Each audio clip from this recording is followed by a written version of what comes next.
Good evening, everyone. Welcome to the Grafton Select Board meeting for June 1st, 2021, 7 p.m. As a preliminary matter, my name is Peter Carlson. I will be chair of the Grafton Select Board meeting tonight. Permit me to confirm that all members and persons that participated on this agenda are present and can hear me. Select Board members, would I please call your name? Please respond in the affirmative. Ms. DeFazio? DeFazio here. Mr. Mead? Mead here. Mr. Often here. Ms. Roy? Roy here. Carlson's here.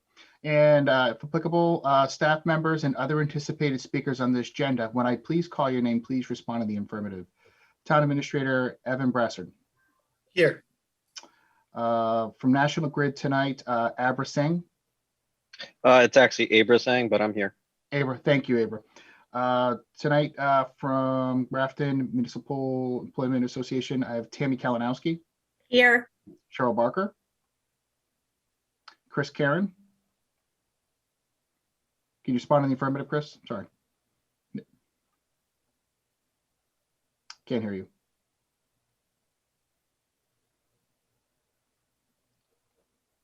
I'll just go down the list here. Peter Gagney. Cindy Mercier. Sir. Andy DeShanes. Here. Paul Canoyer. Right here. And with us tonight, Thomas Callahan. Here. Good evening, everyone. This open meeting of the Town of Grafton Select Board is being conducted remotely, consistent with Governor Baker's executive order of March 12, 2020, due to the current state of emergency in the Commonwealth due to the outbreak of the COVID-19 virus. In order to mitigate the transmission of the COVID-19 virus, we have been advised and directed by the Commonwealth to suspend public gatherings, and as such, the governor's order suspends the requirement of open meeting law to have all meetings in a publicly accessible physical location. Further, all members of public bodies are allowed and encouraged to participate remotely.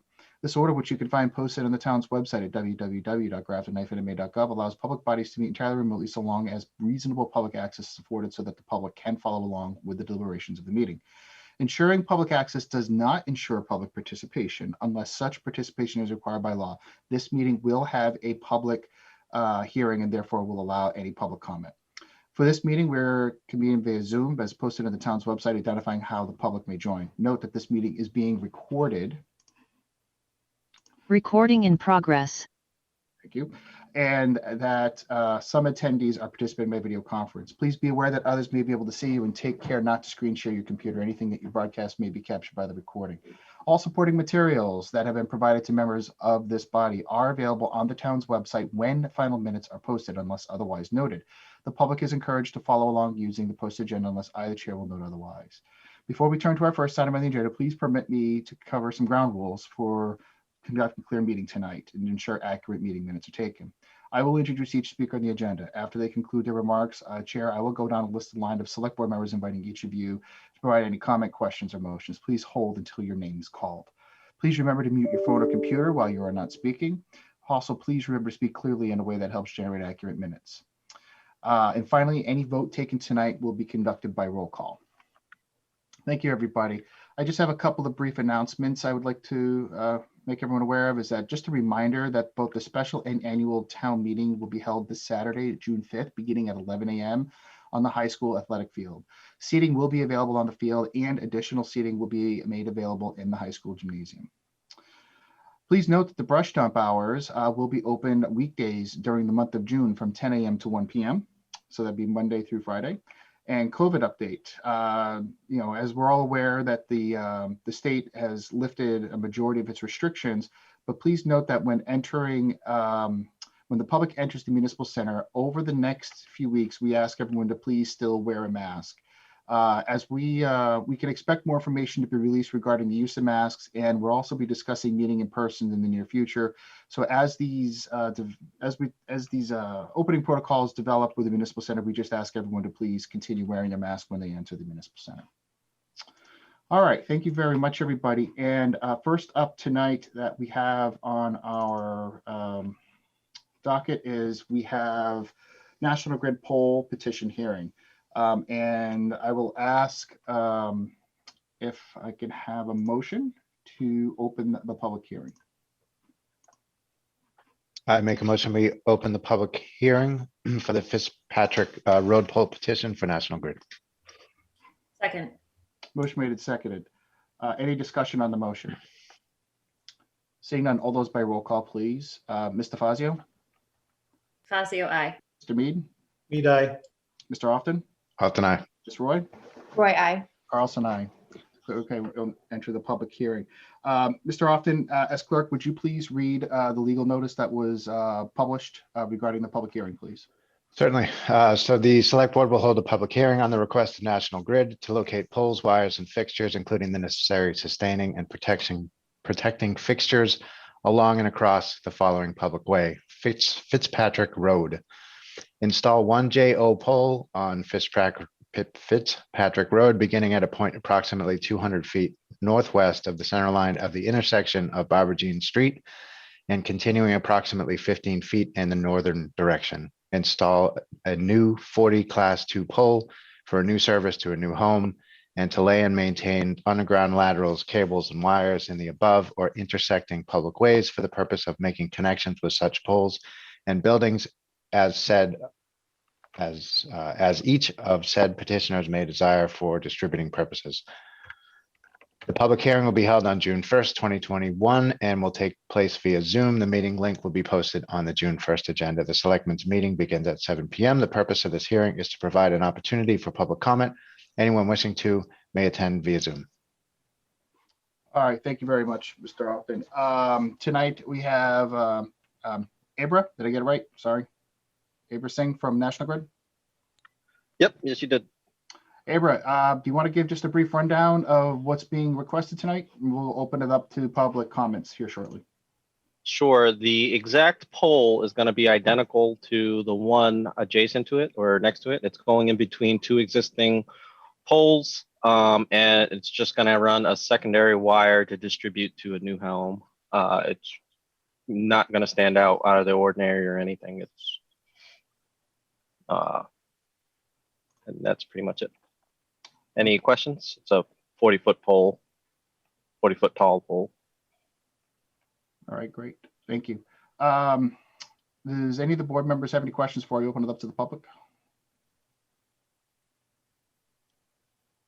No. Mr. Kadoya, do you have any comments that you want to make with regards to the poll? No, just my memo speaks for itself. That's just what Abra said. There's no issues with it at all. All right. I'm not seeing anyone from the public wishing to join for the public hearing, and if the board would permit, I can entertain a motion to close the public hearing. I move the board vote to close the public hearing for the Fitzpatrick Road poll petition. Second. Motion made a second to close the public hearing. All those by roll call, please. Mr. Fazio, Fazio, aye. Mr. Mead, Mead, aye. Mr. Often, Often aye. Ms. Roy, Roy, I. Carlson, I declare the motion carried, closing the public hearing. All right, tonight we have a motion or a decision in front of us here to consider the poll petition. Does anyone have any questions on what's being asked of us tonight? If there aren't any, I can entertain a motion. I move the board vote to approve the poll petition as presented for Fitzpatrick Road. Second. Motion made and seconded. Any discussion on the motion? Seeing none, all those by roll call, please. Mr. Fazio, Fazio, aye. Mr. Mead, Mead, aye. Mr. Often, Often aye.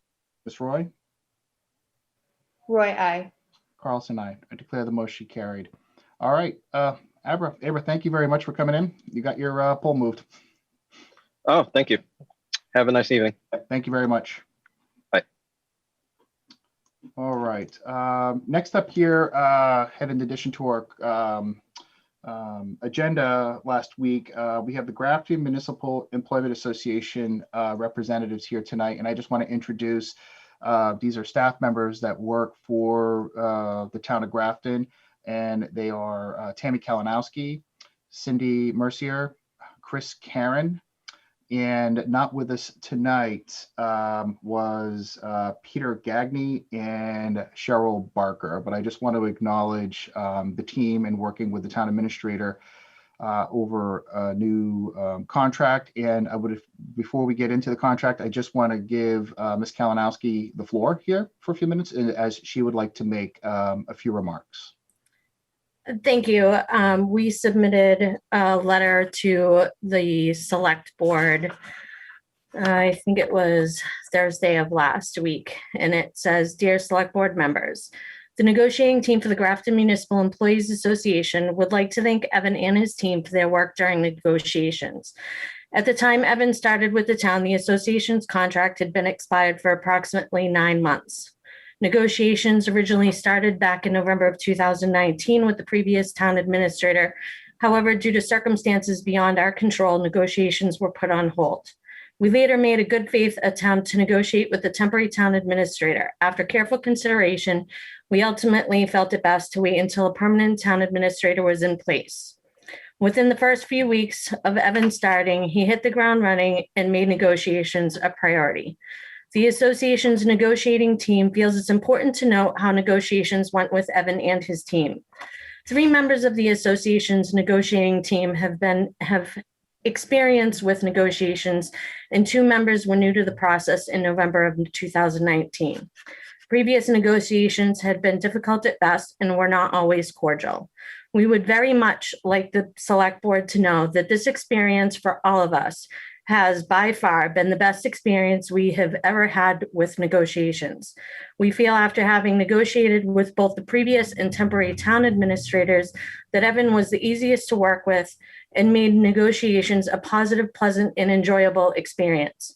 We feel that Evan was honest, forthright, and fair. There was no arguing or negative back and forth. Eye contact carries immense importance in any interaction, and Evan made it a point to have eye contact with each of us when each of us had something to say and really listen and heard our concerns. The negotiating team feels Evan brought a level of mutual respect to negotiations that has been missing from previous negotiations. We look forward to working with Evan in the future." Thank you very much, Mrs. Kalinowski, for reading that letter. Appreciate you all coming out tonight and making remarks about the positive experience. I can tell you from my feedback that I heard from Mr. Brassard, he too said it was very positive experience for him as well.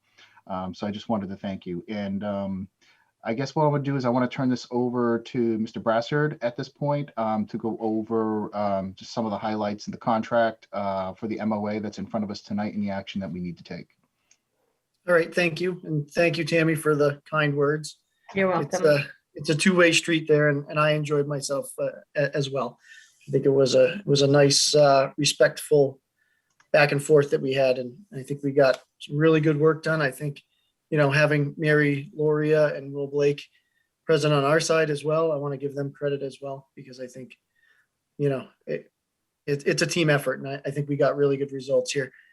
The overarching, high level stuff from this contract is going to be a 2-2-2, which is a 2% cost of living adjustment that will carry us through the next 2 years, because one of those years, as Tammy mentioned, is already passed basically. And so that's a retroactive 2% cost of living adjustment. The other major pieces are we added $500 to longevity. And we also, we also did a lot of housekeeping in this particular document. I think it should be noted that we added a paid holiday for Juneteenth, which I would anticipate will find its way into the police contract and the town personnel manual as well. We added 5 hours to the DPW admin position, as well as put language in to help facilitate early or pre-end of shift release for DPW employees that have worked a continuous 24 hours. It's basically so that if they're plowing snow and they end mid shift and the emergency situations are gone, we can release those employees and send them home because they're pretty shot at that point. We also added some minor changes for the dispatchers, another step in the grievance procedure, and we also agreed that we will come back to the table after we've completed our salary and classification study. Those were kind of I think those are the large, most important pieces to hit on. I can certainly go into detail further if anyone has any questions. Thank you very much. Does any of the board members have any questions?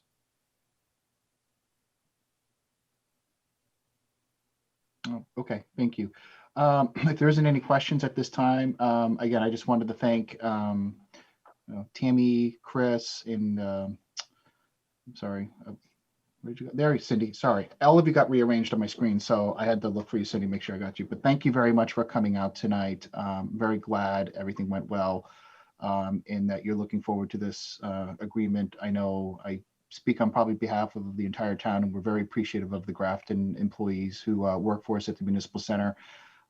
Even during these past 14 months. I know it's been very trying, but I wanted to thank you sincerely for all the hard work that you all have done over these past 14 months. This is, I know like everyone says it was unprecedented times, but indeed it was. And we learned how to do our work in a different manner, and you guys pulled it off.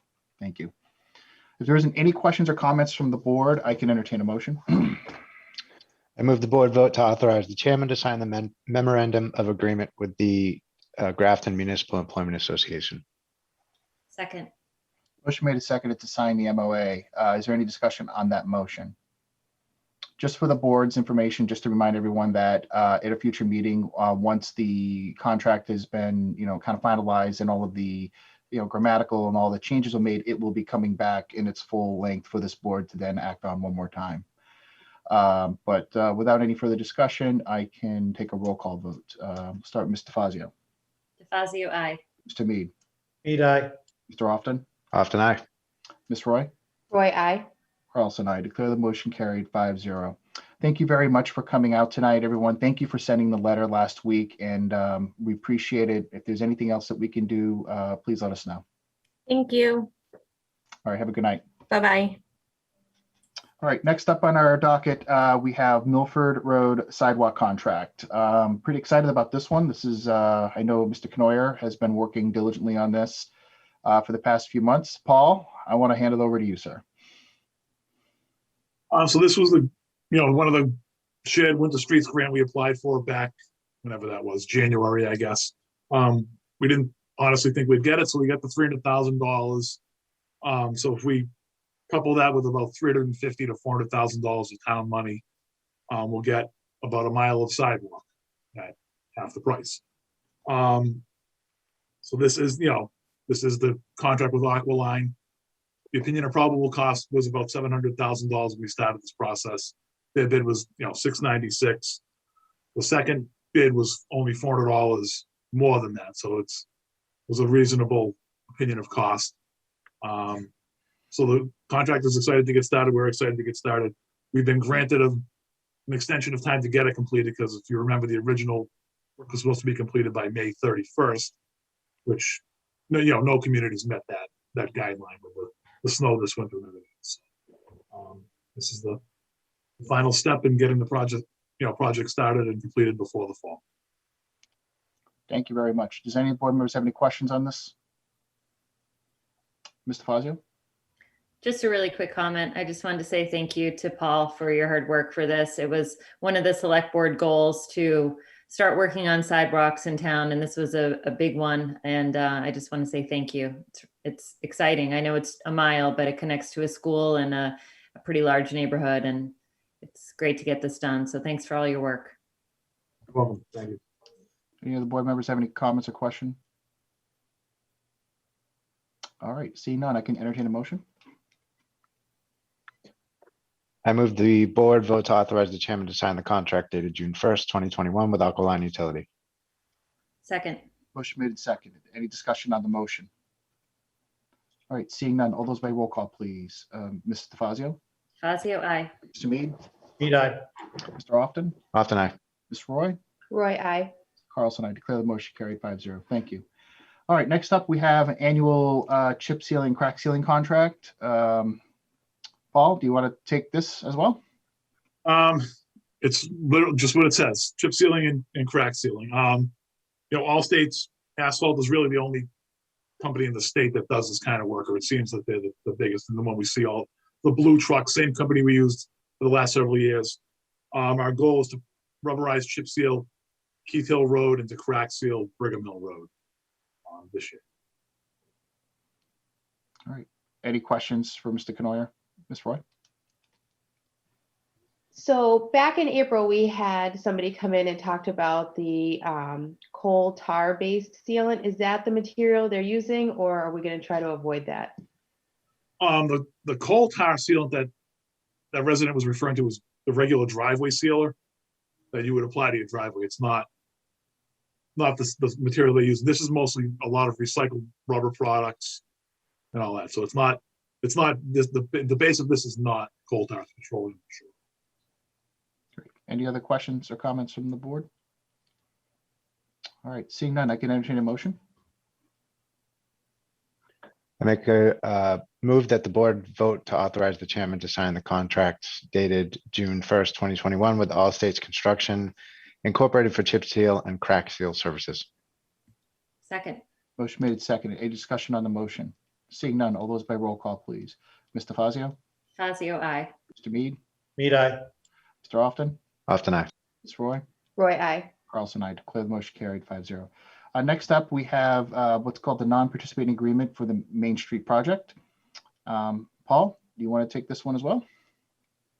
Sure, I can start, Evan, if you want to jump in at all. So this was, costs that we knew we had at some point. We just didn't know what these costs would be until the bids were open. The bids were open last week for the project. The low bid came in at $7.2 million for E.H. Perkins, either in Hudson or Marlboro. The next bid was 7.8, which was Lynch. So $600,000 delta there. So these costs are costs that aren't included in that bid. For example, MassDOT in the state and the feds don't pay for tree replacement along that corridor. So as we change the geometry of some of the intersections, they're going to plant some trees. We're removing some trees and replanting them. The other thing they don't pay for, you can see the stone walls that in some locations are legitimately, holding the people's houses up. And while they're private stone walls, we can't remove them without replacing them. So that's the big cost is obviously those stone walls. And just for example, if you go to the east end of Main Street, I think, like 7, 11, 15, 17, there's 4 or 5 houses in a row that have some pretty large walls on their property that need to be replaced. And then one of the other stuff that the sewer department will cover the cost of is there's a sewer manhole at that Mill Villages Park. So we're going to extend the sewer line across the street to that the abandoned mill property with an 8-inch line of sewer manhole. To that ever gets redeveloped, it'll be there and ready to go. So that's the cost for this. Like I say, it's cost we knew we'd have. We just didn't know what the dollar figure would be until this happened. And our goal is, we'll be using Chapter 90 money for it. So you'll see an application for the Chapter 90 reimbursement over the next couple of weeks for this. Okay. Mr. Brassard, is there anything you wanted to add to, or you all set? No, I'm good. I think Mr. Canoyer covered everything. Okay, great. Any of the board members have any questions? Not seeing any questions. Okay, I can entertain a motion. So before I make a motion, we need to vote to authorize somebody as a signatory. Who's the standard signatory for this type of contract for DOT? I would make it the chair of the select board. Okay, then I move to vote to authorize the chair of the select board as the signatory for the MassDOT contracts relating to the Main Street project. Second. Motion made and seconded. Any discussion on the motion? All right, seeing none, all those by roll call, please. Mr. Fazio? Fazio, I. Mr. Mead? Mead, aye. Mr. Often? Often aye. Ms. Roy? Roy, I. Carlson, I declare the motion carried. All right. All right, so I've got one more motion. I move the board vote to authorize the agreement number 114 of votes.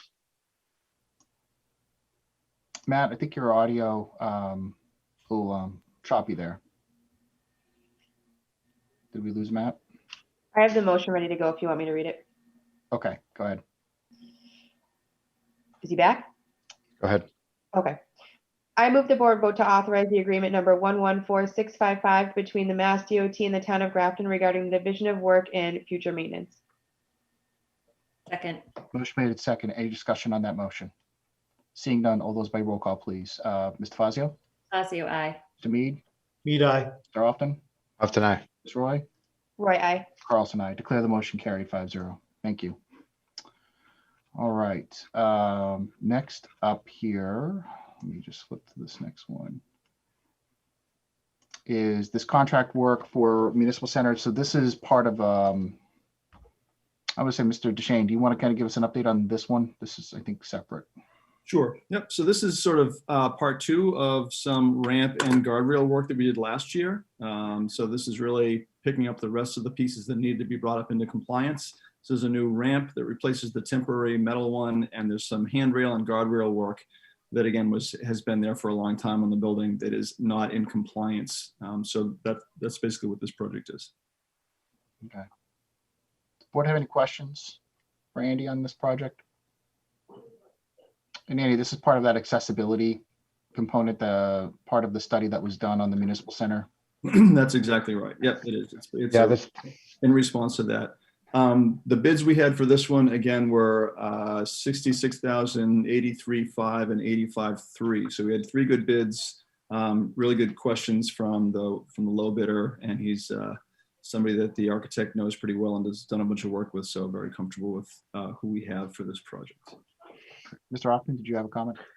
just this is one of the Disability Commission's highest priorities in terms of the remediation for ADA compliance with some of the municipal buildings. So it's great to see this project moving forward. It's good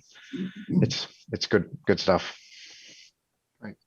Anyone else have any questions or comments? All right, seeing none, I can entertain a motion. I move the board to authorize the chairman to sign the contract dated May 10, 2021 with Antonelli Construction in an amount not to exceed $66,122.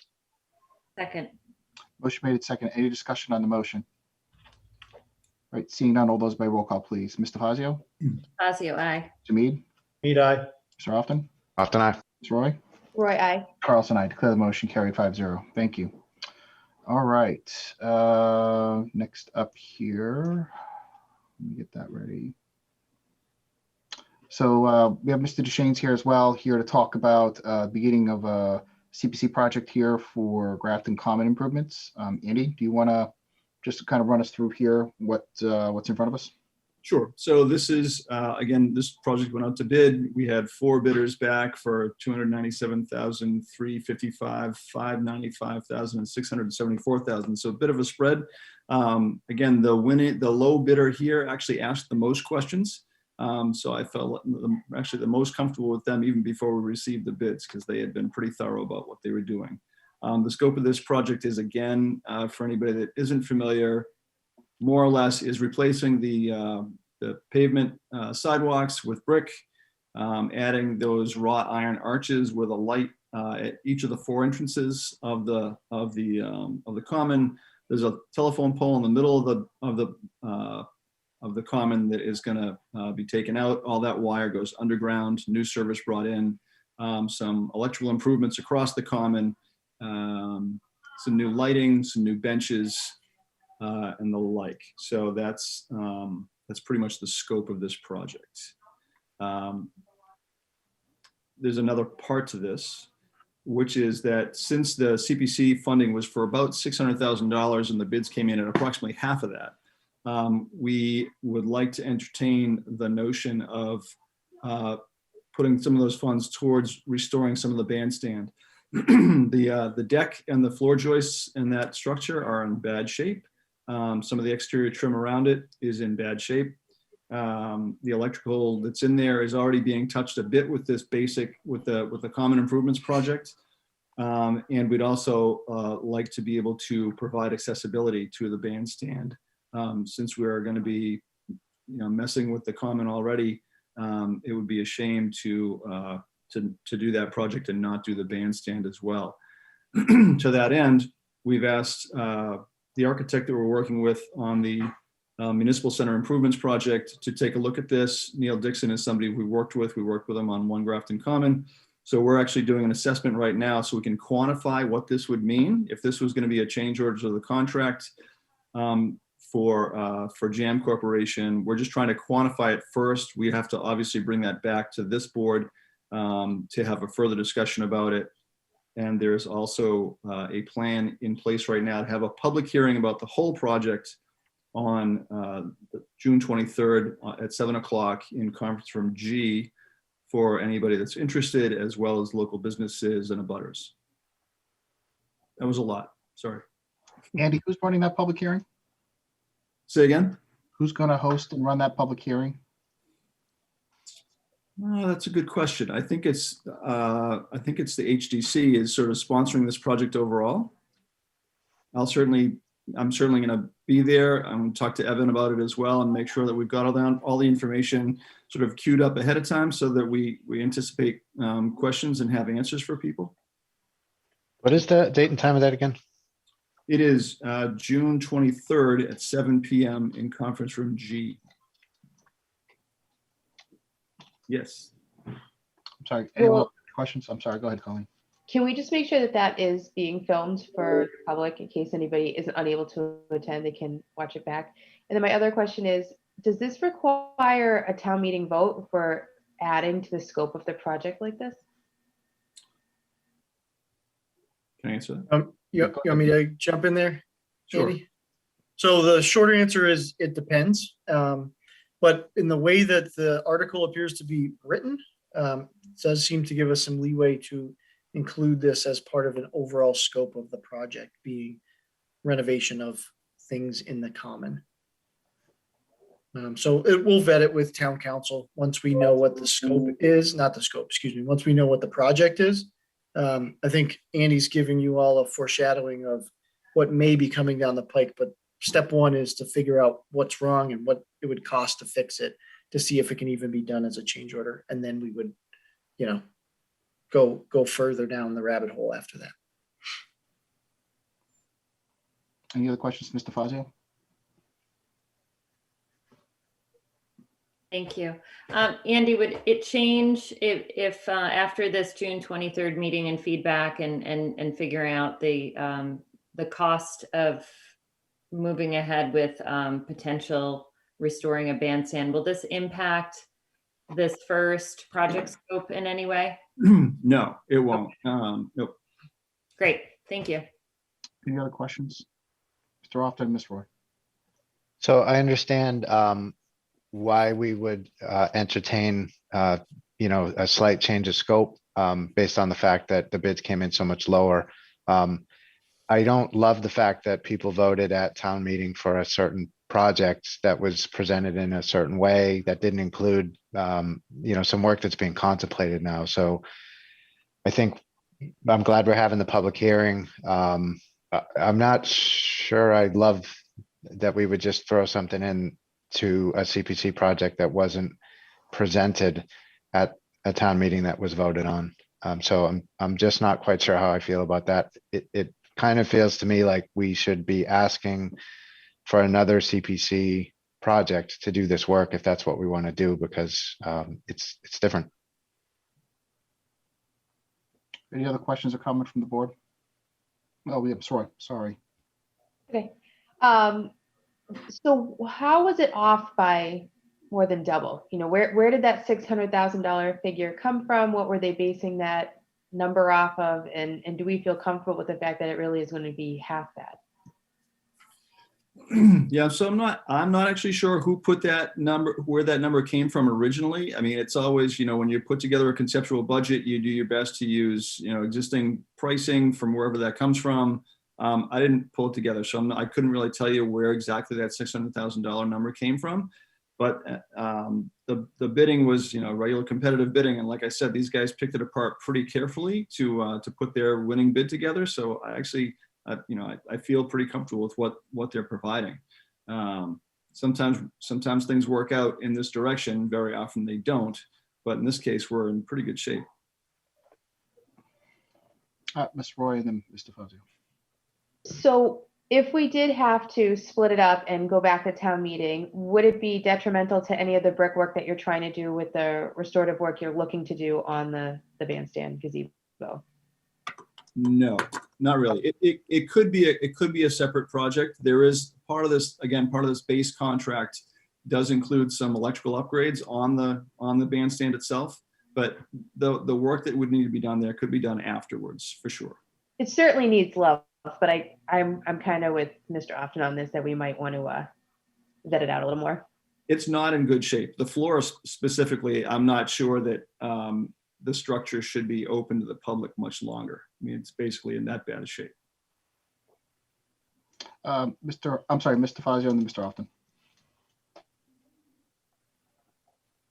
Thank you. For some reason, after 1.5 years, I'm having problems finding my mute button tonight. I just had a question about timeframe of this first scope of this project, just for the public's knowledge too. I know we're going to be working on it over the summer, and things will be closed, and I just want to know how long we expect the common to be shut down for these improvements. Yep, great question. I'm sorry I didn't include that in my original diatribe. So July and August basically is the short version of that. The common is not going to be completely shut down for that entire time. We're not going to put a giant fence around the common and keep people out. We're certainly going to have to restrict areas as we're working in them. So if there's any open construction, we're going to have to protect people from that. But the common is not going to be completely shut down to the public. We just can't. There's no way we can do that. Great, thank you. And I just have one more quick comment too, and that is, I'm not familiar with the conversations going on with the Disability Commission, but if we're talking about accessibility to the bandstand too, I do love that idea whenever we determine that's going to happen. But I'd like the discussion to also include the Disability Commission when that conversation happens. I'm sorry, who had their hand up next? Mr. Mead. I would say that it's within the scope of the work of common improvement.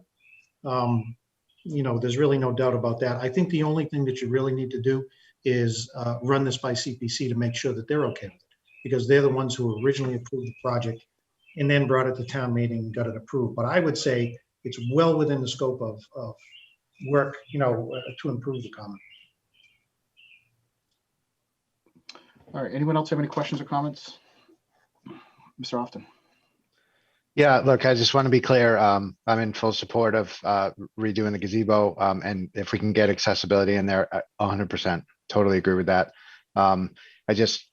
The optics of, hey, we've got sort of free money because we got a discount on the project.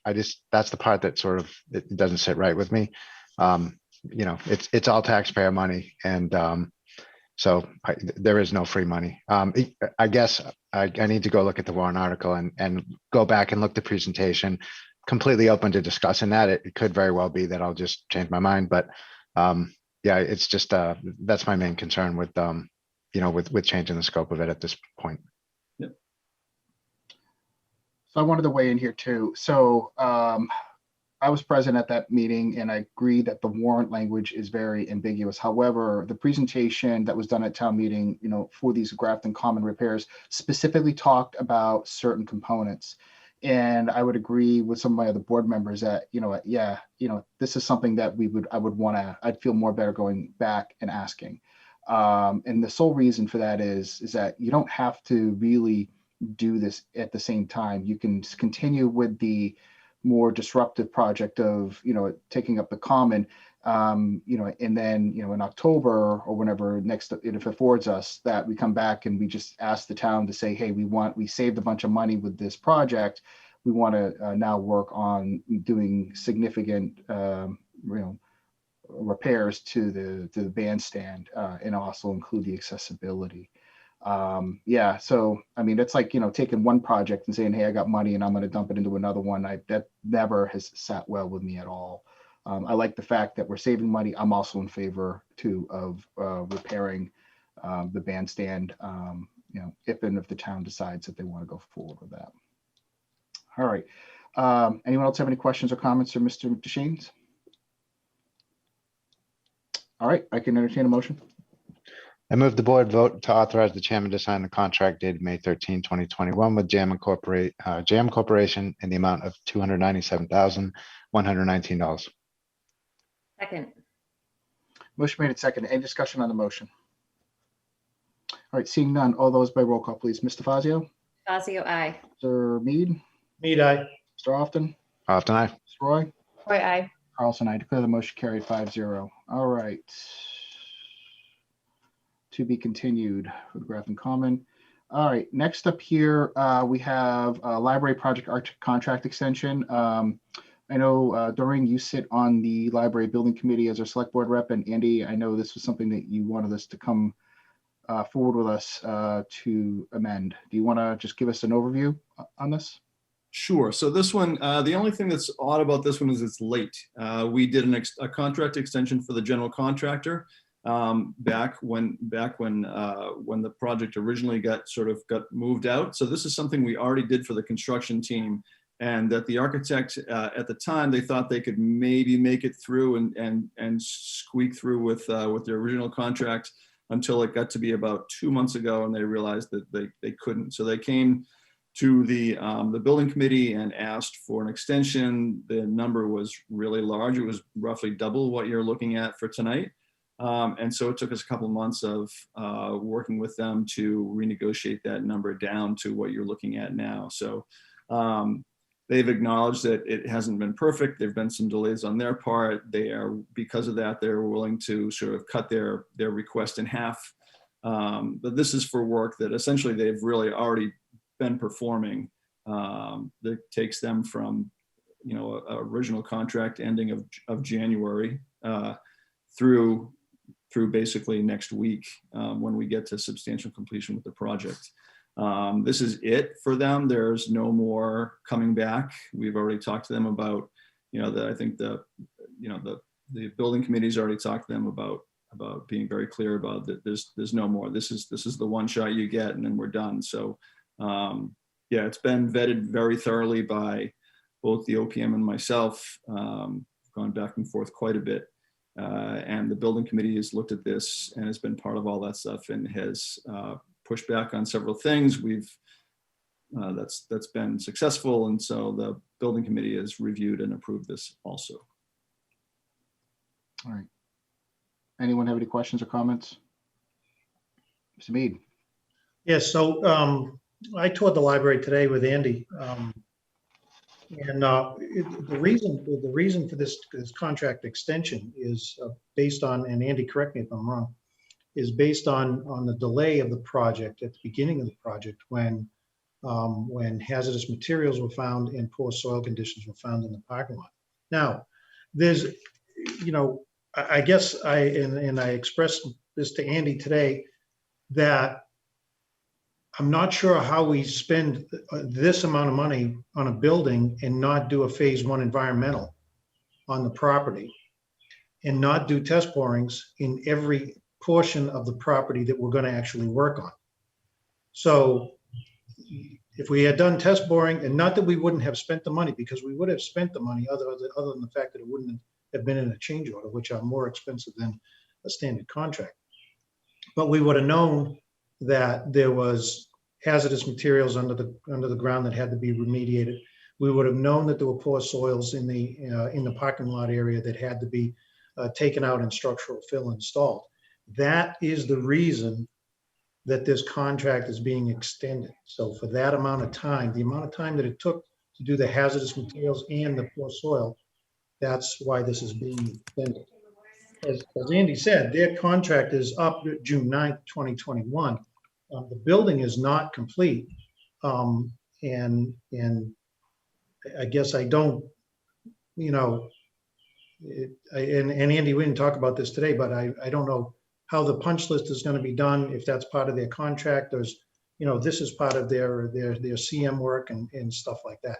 But one thing that we can't do in projects is we can't put multi-million-dollar projects on the tax roll and on the taxpayer and not do our due diligence. This costs an enormous amount of money, and now we have a delay, and now we have $89,000, even though I know that they cut this in half. But we can't do this, and I'm not sure how this whole thing came together of not doing a phase 1 environmental and not doing test borings on the entire piece of property. I do want to find out that answer, but I just wanted to say that's the reason for this $89,000. Ms. DeFazio. Thank you. Yeah, and Ray, thanks for bringing that up. Andy, correct me if I'm wrong, but wasn't there environmental testing in the beginning and that something was found that wasn't expected? Like we did a test and then later on there was like a second area that needed to be trenched, and So that only happened during construction, right? So when we started excavating near where the old oil storage tank was for the library, that's when we discovered the first part that was really pretty bad. The other two underground storage tanks were directly adjacent to the street and next to telephone poles. So I'm not sure if we would have done test borings along there. But we did test borings along where the building footprint was going to be. But that doesn't always tell you. You only learn, what's in that test boring diameter. So I think, Ray, to your point, after the fact, everybody wants to do more test borings before the project started. But at the time, I don't think there was a lot of appetite for spending a lot of money on doing a lot of test borings. Great. Any other questions or comments from the board? Oh, Yeah, Andy, you talking? I think your audio cut out at the last second there.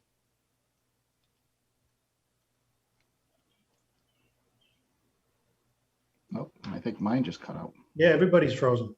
Okay, look at that. I just have. All right.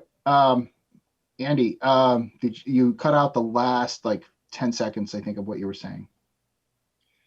I owe Ray and the rest of the select board. I'll go back to the history and dig it up for him so that we have a better understanding about what the sequence was and what was done first and what was done afterwards. Go ahead, Ray.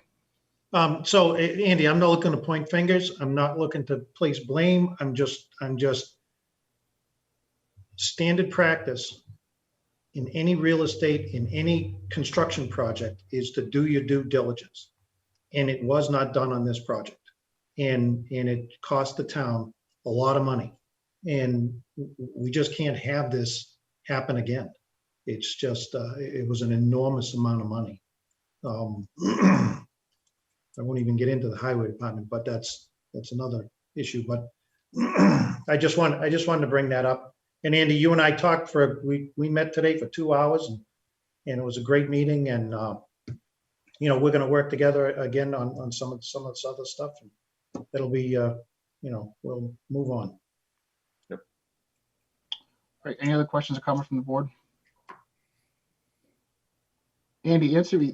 Did COVID have anything to do with with this project architecture contract extension? No, I don't really think so. No, the delay happened right about at the same time that everything was getting shut down. We actually got an exemption from the state to continue on with the work that we were doing, so it didn't really impact us. I was just trying to see if there was federal dollars that can be applied for the delay. Yeah. Okay. All right. And if there's not any other questions or comments, all right, I can entertain a motion. I move the board vote to authorize the chairman to sign the notification of amendment to the professional services agreement, notification number 006, between the town of Grafton and Drumney Roseanne Anderson Incorporated for additional construction administration services. second. Motion made and seconded. Is there any discussion on the motion? Seeing none, all those by roll call, please. Mr. Fazio? Fazio, aye. Mr. Mead? Mead, aye. Mr. Often? Often aye. Ms. Roy? Roy, I.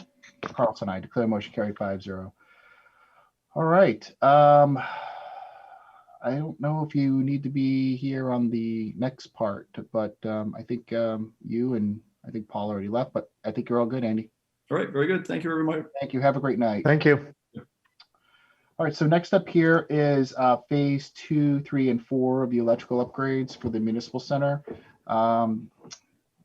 So this contract was reviewed and it was sent out today. Did everyone get a copy of this prior to the meeting?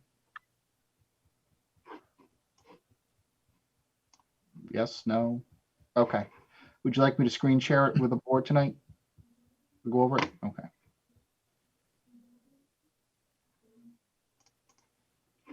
All right, 1 second here.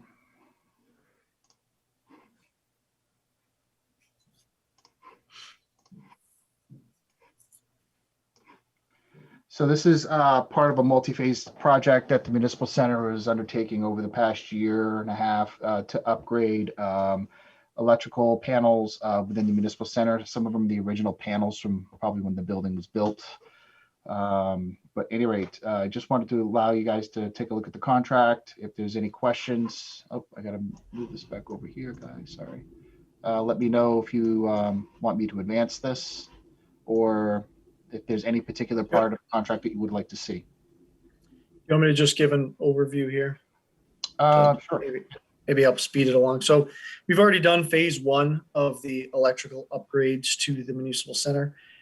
These are the remaining contracts for phase 2, 3, and 4. The reason we're doing them concurrently is that prices are escalating and we want to get a solid price in and be ready to go. So the remainder of the project is $53,710. We've already done the first phase, which was just shy of $50,000, I believe. And basically what we're doing is rehabbing old electric panels, consolidating and making the electrical system of the municipal center safe. So it's kind of a jumble of things that have been done over, the decades of that building. Is there anything in specific here that we wouldn't need to review in this contract, or is it pretty standard? Okay. It's standard and has been reviewed by council. All right. Is everyone all set with me screen sharing? Yep. So this is a single contract? Yeah, we lumped them all into one rather than leaving it as the next 3 phases separate. Got it. Thank you. All right, Mr. Fazio? Thank you, Evan. So does this contract rehab all the whole electrical system in the entire municipal center? So we'll never see a phase 2 or anything, right? This is not saying there won't ever be another electric contract that come through, but this takes care of the larger scope electrical major upgrades. This should be the last thing you see for a long time. okay. Thank you. All right, any other questions or comments on the board? Ms. Roy? So I believe phase 1 was in the capital plan previously. Why did these not make it into the capital plan? I don't know. I believe the whole project is $100,000, and I thought that was in the capital plan and already authorized, because I believe we already have the funding for this. We just need to sign the contracts. That's my understanding, although it predates me and I am not an expert on that.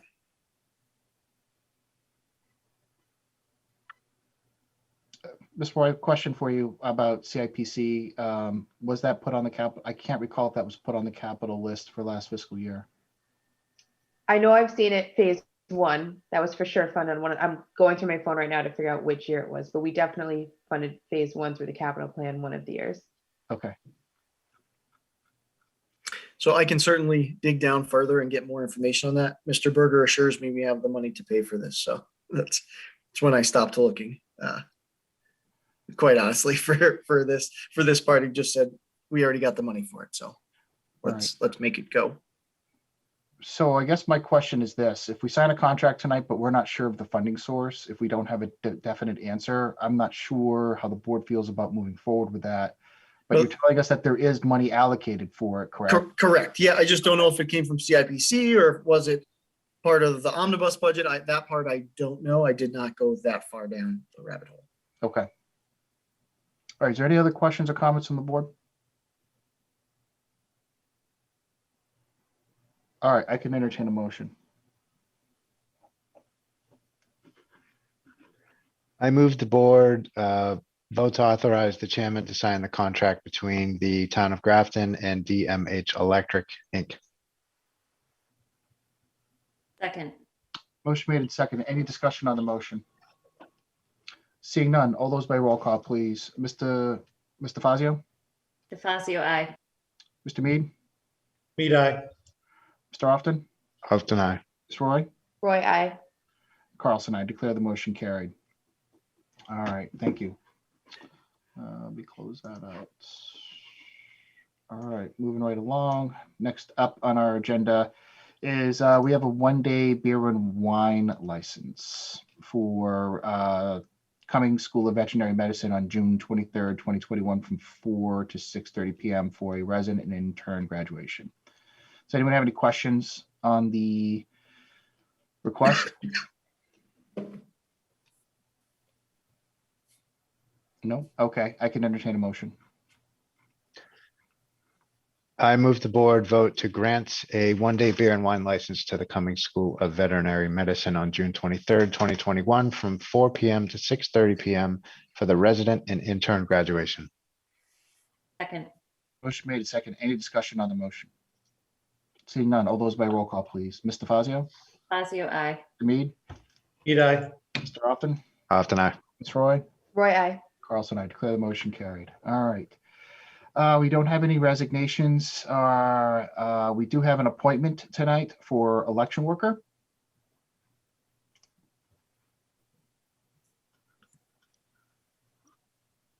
For Jacqueline Smith. Do we have two of them? I have two of them, yes. And then for Julianne Capuzzelio. Hope I did her last name justice. You're gonna pronounce that better than I will. All right, do I have a motion? I move the board vote to appoint Jacqueline Smith and Julianne Capuzziello as election workers. Second. Motion made and seconded. Any discussion on the motion? Seeing none, all those by roll call, please. Mr. Fazio, DeFazio, aye. Mead, Mead, aye. Mr. Often, Often aye. Troy, Roy, I. Carlson, I declare the motion carried. Thank you. All right, next up, we have town administrator appointment for wastewater operator. Yes. Sorry, I'm just trying to pull that up. So this is as you said, wastewater operator. I would like to appoint Patrick Mahoney to the position. He's a BVT graduate with a concentration in plumbing, and he was interviewed by Mr. Canoyer and found to be a good fit. Any questions? I can entertain a motion. I move the board vote to affirm the appointment of Patrick Mahoney to the position of wastewater operator effective June 7th, 2021. Second. Motion made and seconded. Any discussion on the motion? Seeing none, all those by roll call. Mr. Fazio, DeFazio, aye. Mr. Mead, Mead, aye. Mr. Often, Often aye. Ms. Roy, Roy, I. Carlson, I declare the motion carried. Thank you. All right, next up, I want to introduce Thomas Callahan, who's here for the financial analyst position. Evan, do you want to give an overview and an introduction? Yes. So if the board recalls, we identified pretty early on after Mary was hired and then subsequently I was hired, that the financial soundness of the town of Grafton needed to be bolstered, and we've talked about increasing the amount of work that we're doing in the accounting office to make sure that, as I've said before, it's the center of the spoke, center of the wheel. And so this is a step in that direction. So the financial analyst position is a new position created by Mary and myself. It will be the number 2 position in the accounting office and will help with such things as restructuring the chart of accounts. We're going to be looking at doing a software switchover. A lot of the work that we need to do is going to be dependent on having this number 2 position. So we met with Thomas Callahan, Tom, as he's here. He was both the best qualified candidate and I think the most suited to our culture that we're trying to create here at the Municipal Center. Mary, I don't know if you have anything you wanted to add to that? Yeah, I just wanted to state that Thomas Callahan, his resume was very impressive.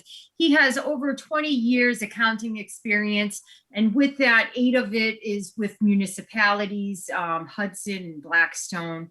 Thomas has extensive knowledge in the conversion of chart of accounts, maintaining the chart of accounts, grants management, and contract management. The town of Grafton, especially the accounting department, we are eagerly excited for Thomas to start on Monday. Thank you. All right. Any questions or comments? Thomas, do you want to say anything? I'm looking forward to joining the finance team at the town of Grafton. Excited and can't wait till Monday. All right. Great. All right. Is there a motion from the board or any other questions? I can go ahead and move this. Oh, along. I'm happy to make a motion. I just wanted to say, I guess before that I do that, I'm excited to have you on board, Thomas. You know, clearly there's a ton of housekeeping that needs to happen. And that's the stuff that really does serve as the foundation of our kind of financial house. I do hope that in bringing some additional resource on, we can be having some substantive discussions about our 5-year projections, the assumptions that go along with those, and be able to take a more strategic view on Grafton's finances. You know, we've always been a little bit hamstrung since I've been in town by just lack of resources and skill set to be able to have that longer term view. You know, we're in a position where we've gotten through our second override, and you know, now more than ever, it's important for us to have that long-term view and you know, to be able to analyze trends and communicate those trends and what we anticipate is coming in the coming years to the public, present options and, you know, look at ways to optimize our spend. So I'm all in favor. I think this is great.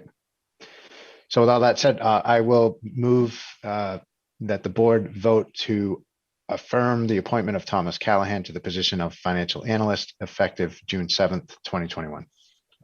Second. Motion made second. Any discussion on the motion? All right. Seeing none. All those by roll call, please. Mr. Fazio? Fazio, aye. Mr. Mead? Mead, aye. Mr. Often? Often aye. Ms. Roy? Roy, aye. And welcome, Thomas. And Carlson, aye. Declare the motion carried 5-0. Thomas, welcome to town of Grafton. If you need anything, please let us know. Wish you all the best, and thank you very much for coming out tonight. Thank you. Welcome aboard. All right. All right. Thank you very much, everybody. Next up, we can skip over new business for outdoor entertainment license. We don't have any. But next up here, we have IMA for Worcester Regional Health Services. Mr. Brassard, you want to take that over? I would actually like to request that the board tables that to their next meeting. Okay, fine. I'm having some back and forth on that, and I'm not at a place where I'm comfortable having you vote it yet. Okay, thank you. All right. We will bring that back. Next up here is we have select board representation on committees. As you know, every year when we go through reorg, there are a number of committees that have select board representation on. So in the packet tonight on page 211, we went through a list of all of the members who are representing us on those committees. There's a number of them that are left by a previous board member, Mr. Prisby. I do see one in there that still carries a former member, Mr. Dolphinace. We probably need to consider if we're going to continue with the Shared Services Committee or not, or rehash that in some other fashion. But at any rate, this is open for us tonight to discuss. Who would like to serve on what? Ms. Roy?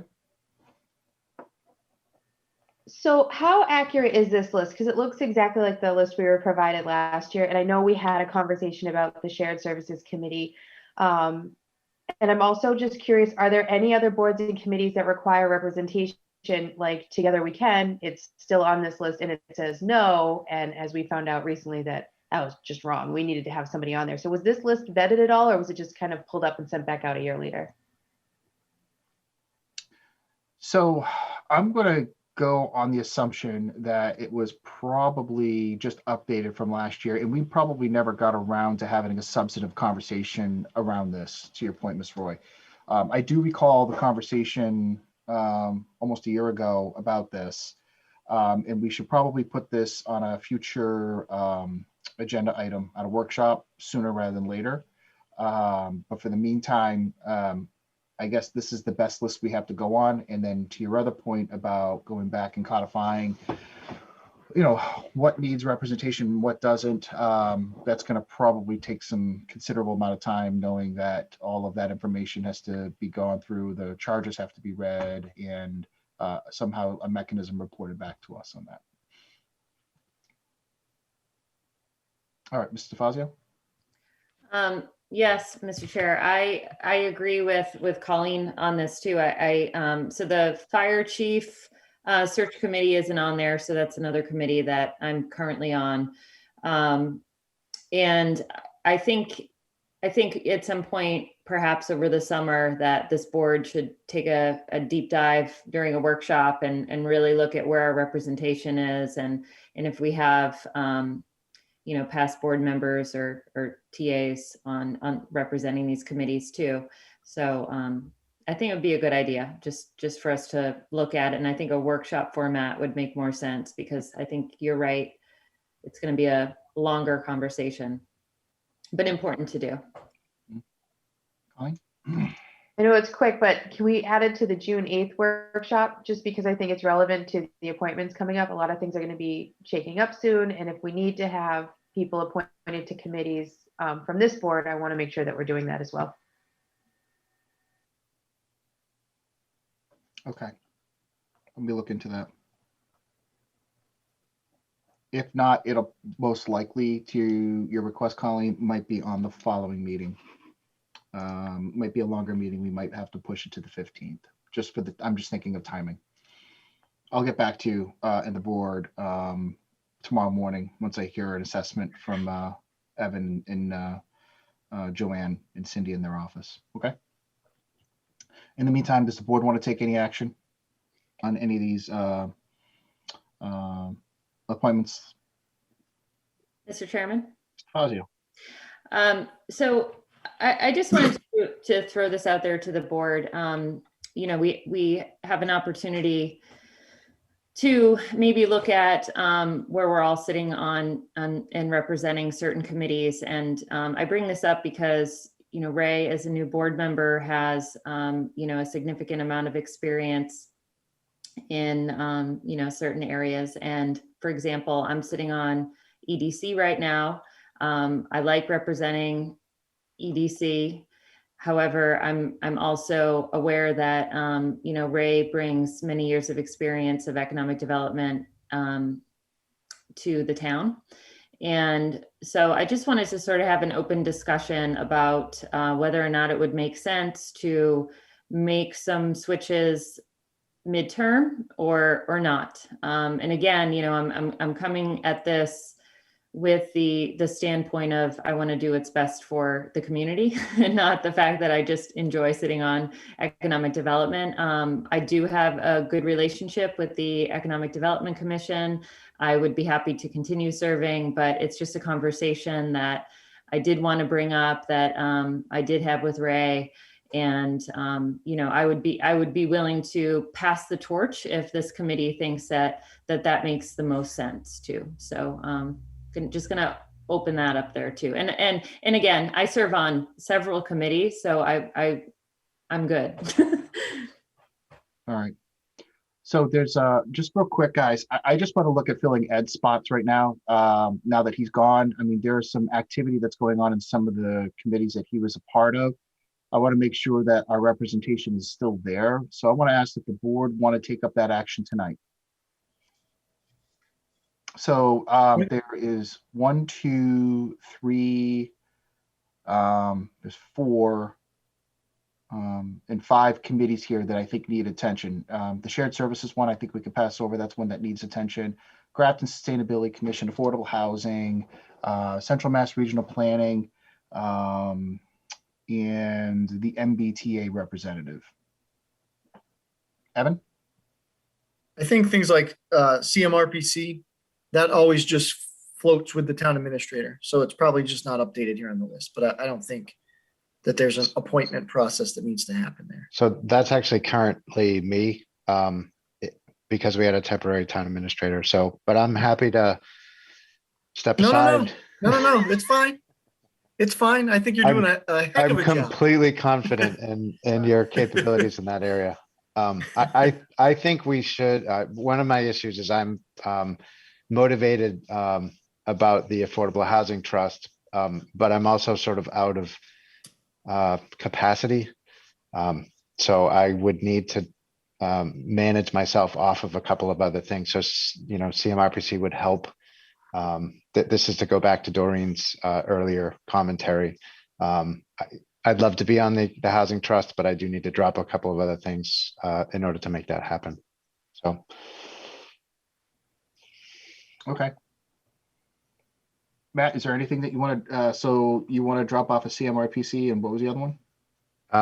Either CIPC or disability, if anybody else feels compelled to pick those up. This one? Can I just make a suggestion? Because it does seem like we're a little bit all over the place. Maybe just go down the list. I think that's how we did it last year. Who wants to be on Grafton Sustainability, and just take a volunteer, and then we can just knock it all out and accomplish everybody's goal. I'm getting there. Yeah, okay. I'm getting there. I'm just taking a list of things that are I have to ask, like, you know, just that I need to get filled, you know, and just know. So, all right. Mr. Chairman? Yes. So just for clarification, so Matt is the select board representative on CIPC, and Colleen also serves on CIPC? Yeah. I'm the select board rep. Matt's a member at large. Right. Yep. Okay. Okay. Yep. Thank you. All right. Any other questions or comments before we go down this list? All right. All right. Let's pass over on Shared Services Committee. And who wants to serve on the Grafton Sustainability Commission?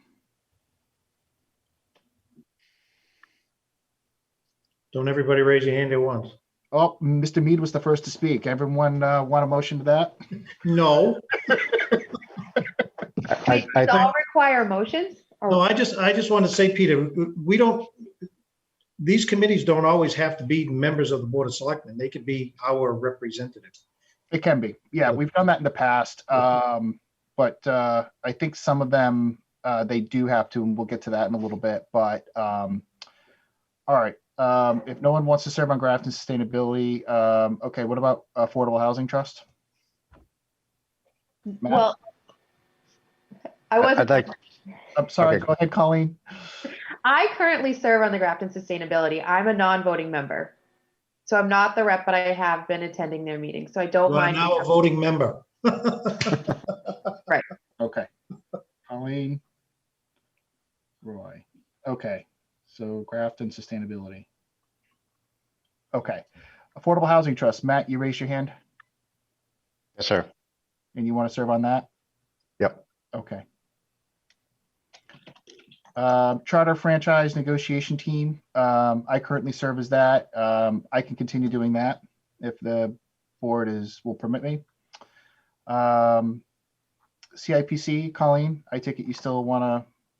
I do. Have a Okay. good time over there. CMRPC, we'll just change that over to Evan. Sorry, Evan, you got it. All right. That's great. Mhm. Disability Commission, Matt, did you want to continue serving on that? I would gladly give that up if somebody else was interested in it. Otherwise, we might look to see if we can find somebody to represent the board on that. It's such a technical area. And it really is something where I feel like I've helped some by helping organize some of the work and whatnot, but it's a very large universe of information that you need to sort of be successful with disability. I think we could probably find a staff member to sit on that as a designee if the board is interested. Is the board interested in that? We can have Evan come back to us with that. That'd be great. If you want to come back with a name with us at a future meeting, we'll put that down. Sure. Consideration. Yep. Okay. DPW Building Committee, I know we're pretty much wrapping that up. I have no problem staying on for that and finishing that. Doreen, you wanted to give up EDC? I don't really, but I would if we feel like we want to make some changes and, you know, put Ray on a committee representing the community. Ray, do you want to serve on that? Yep. Okay. Anyone else? Okay, no objections. All right. Fire Department Study Committee's completed, so we can probably sunset that committee. They completed their charge, what, almost a year ago, Ray, right? June of last year. Yeah. I think it was June 3rd. Yep. Okay, so we can sunset that. Library Planning and Building Committee, Doreen, do you still want to serve on that? Yeah, and we're wrapping up anyway, so I would say probably in the next few months we'll be concluding that committee. Okay, MBTA representative? I'll take that, Peter. Okay. Open Space and Recreation Committee. Colleen, did you still want to serve on that? Yep, that's fine. Okay. And Doreen, you have Recycling and Solid Waste Study Committee. I take it that's something you still want Yes. to continue as well. And what about the tax increment financing, TIF? Typically that goes with the person who is representing on EDC. So I would say that should go over to Ray. Ray, did you want to serve on that one as well? They don't meet very frequently. No, I know. I want them to meet a lot more often. Yes. Pleasant change. Yes. Okay. Going down the list here. Does anyone have any more discussions on the following items on the list past tax increment financing, TIF?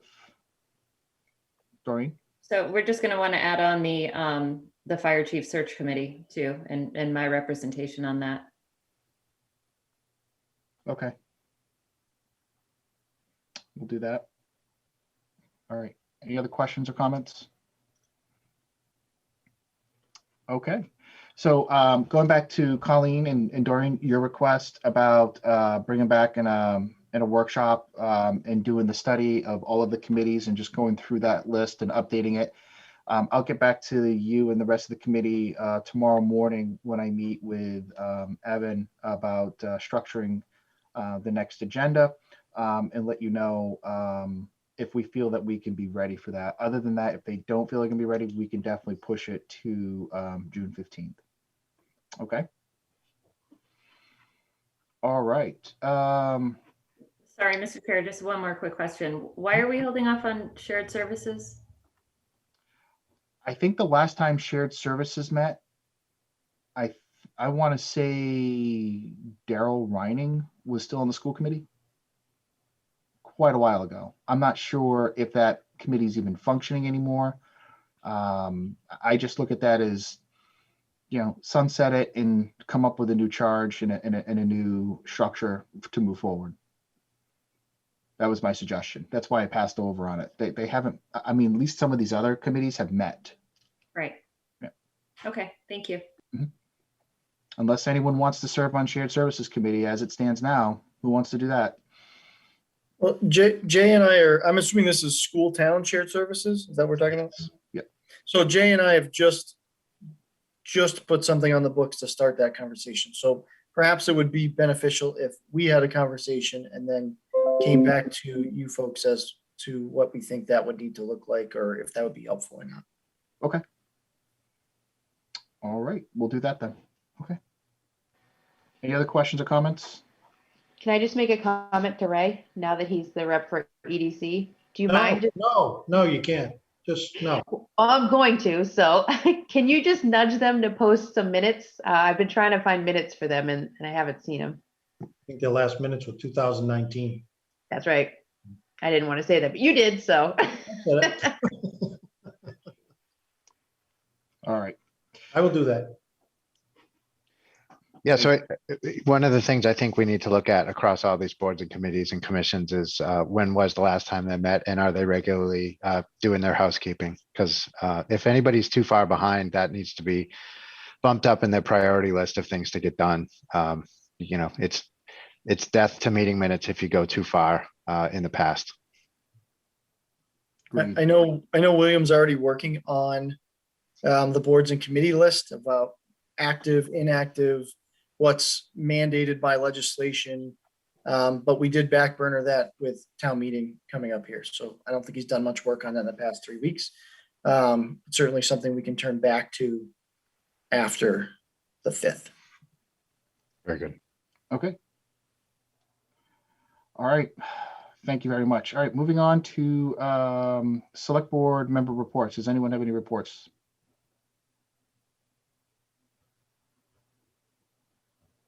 No. Okay. Just real quick, I am going to meet Friday morning with the new town moderator, Dawn, Evan, myself, and probably some other people. Ray, I think you might be coming along for that too, just to go over town meeting logistics for Saturday before we kick that off. So just to let you all know, I will be participating in that, just more along the lines of just listening in and knowing what's going to go on for Saturday. I don't anticipate too many, you know, not going to see much difference than what we've seen in the past, but just to have another set of eyes. But just to let you know, I'm doing that. All right. If there's no other member reports, we can move on to TA reports.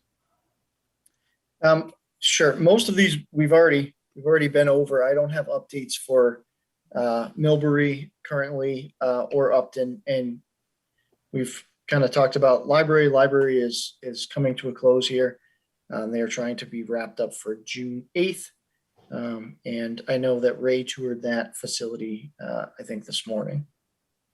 Yeah, I just want to say that they are not going to be wrapped up for June 8th. They have, in my opinion, about 2 months worth of work left to do. They're trying to get a TCO for June 8th. I'm not Substantial sure completion. that's going to happen. But there's still an enormous amount of work to be done in the building, inside and outside. So I don't want anybody to get the impression that the job is going to be complete on June 8th, and then people are going to be able to go look at it and things like that. There's still a considerable amount of construction work to be done. So. Okay. Yep, I believe our projected date for substantial completion is still June 8th. Doreen, you had your hand up. No, just to Ray's point too, we still have to move all the materials back from the lease space as well. So it's not going to be walking in and everything's ready to go, but we're still. Andy said that the move wasn't taking place until July. Correct. So. Yeah. Yeah. Okay. All right. Any other? So Evan, if you could just add for TA reports, just that discussion, I think when you have with Jay about shared services, just as a follow-up for the committee. I know personally I'd be interested to see how that goes. I don't know if anyone else has anything else for Evan. No, I'd like to actually change that section, I think, moving forward. A lot of this is stagnant stuff or stuff that other people are on committees for or have different opinions of. So maybe we can look at that between the chair and myself and come up with a better format for how we're reporting out things on a bi-weekly basis. Okay. Okay, we'll have that discussion. All right. Any other questions or comments on the board? All right. Everyone had a chance to go over correspondence. Does anyone have any questions? Mr. Often. Yeah, I guess I'm just wondering how we respond to the students in the History 2 class on the Grafton Cleanup Day.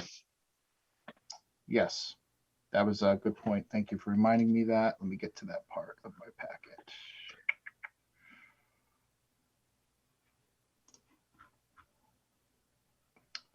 Is there any, so I guess, Matt asked that question. That's a good point. Does the board have any desire on addressing their correspondence? I said we would discuss it. Thank you for reminding me, Matt. But their ask, everyone's had a chance to read it, about going beyond Grafton Cleanup Day. Instead of having our Earth Day, they want to have more regular events. They're wondering if they could get some traction with the select board and maybe something more official with the town. But what's the board's wish on this? Personally, I like the idea. I just don't know what the level of commitment that we can put on. But wanted to open it up to you guys. Doreen? Oh, my mute button. Okay. Thank you. I put a little thought into this. I think it's a great idea, and it's encouraging to me that a class is looking to do something like this. I mean, my first thought is cost, right? And I know that DPW and the town have provided bags in the past. I don't know, and then have gone back and picked up bags. So I'd certainly want some internal coordination cost if we were to move forward with supporting this effort. My thought was, because they're trying to get some traction on how do we get people to really clean up litter in town more than once a year. And I think to be effective on this, it would be neat to have neighborhood groups, and maybe it would be an easier effort on their part. Like, I'm thinking all these students live in all these different neighborhoods around town, and if they could collectively try to spearhead in their own neighborhoods, maybe from a half-mile radius or a mile radius of, I'm responsible for this group. I'm responsible for seeing if I can get a couple of volunteers at this time, and, making it an attractive effort so we're able to help support it and market it in any way we can. All right. Any other questions or comments on the board on that? Yep. Matt? Yeah, I like that idea. That's interesting to have just a student-led initiative. I can't imagine that the bags cost that much money. Maybe they could organize neighborhoods and we could provide them the bags, and then they could just take them all to the, we've got this fantastic new DPW facility to just kind of make it easier on the town if there is a potential cost to going around town and picking that stuff up. But as a principal, I think it's great. I think the students, it's good for them to be getting involved and trying to do something and actually make it happen and see how the process all works. And I definitely want to be supporting them in it for sure. And, having cleanup once a year, it really could be continuous. But I would love to see their involvement in organizing it. I think that makes a lot of sense, because then they've got some skin in the game. Evan? So, if this is something the board is interested in pursuing this, I mean, we'll find the trash bags and we'll have people pick them up. It's not the end of the world. I don't envision that there is that much cost in picking up trash bags. We can always, beat up Waste Zero to see if we can get some free bags. I mean, we can do a lot of stuff, so if this is something the board wants to pursue and you want to get back to this class and say, yeah, we'll provide bags and pickup and, exposure on the town's Facebook page, then just tell us and that's what we'll do. All right. If that's okay, I think maybe we reply to the class with that message, and we can just have them coordinate with Evan and you in your office in DPW. Yep. Okay. Yeah, great. have them reach out to me and I can, we'll figure that part out after. But yeah, it's doable Fine. for sure. Does anyone know what grade? It just said high school. Is this like 9th grade or 12th grade? I'm just trying to put an age to it. It's juniors. Okay. All right. Any other questions or comments? All right. I know next on our agenda, we're discussing India's 75th independence. Just want to kind of give some background on this ask. So last year during COVID, usually they would have a huge event in the city of Boston where they celebrate India's independence from British rule. And past year they did it locally, obviously, because they couldn't gather in large places. And it was a really great event that was held in front of the Municipal Center. And so part of the day, there's a proclamation where we, call out the country of India and their independence. And several dignitaries who come from their, correct me if I'm wrong, Colleen, but it was their equivalent to the Department of State or their attaché from their offices in Boston come out, and other prominent leaders of their community came and gave really great speeches and talked about the history of this day. So last year, we hoisted the country of India's flag in lieu of the town of Grafton's, and it was there for, I think, a day or so. But at any rate, they're asking to be a part of that again. You can saw the correspondence that we received last week that was included. It's just an additional exhibit to what they're asking, but wanted to know if the board was on board with this, no pun intended, and want to know if anyone had any questions.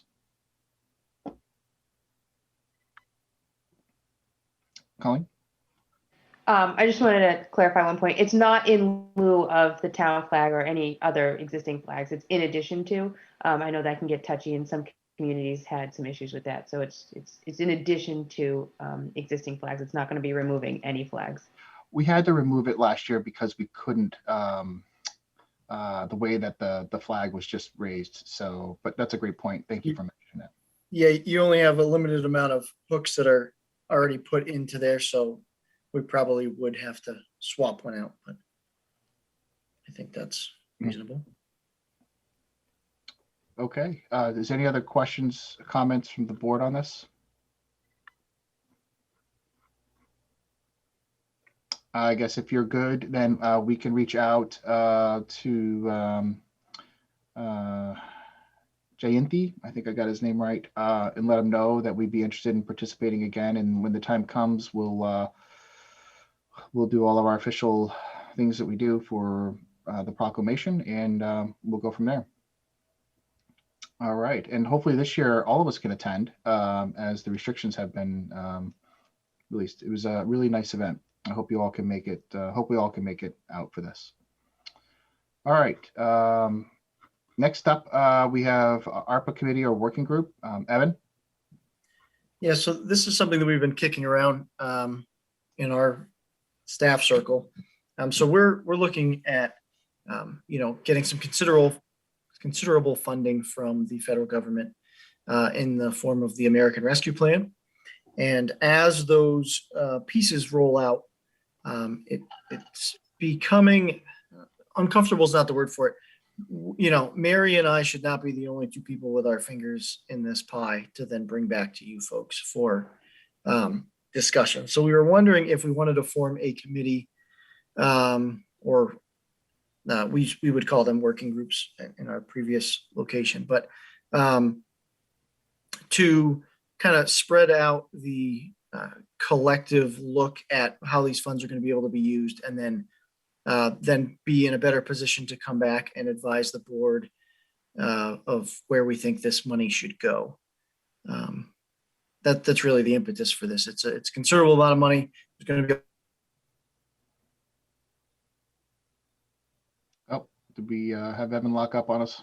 Frozen up? Okay, just give him a minute.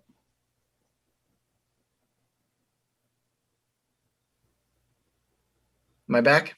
You're back now. Okay.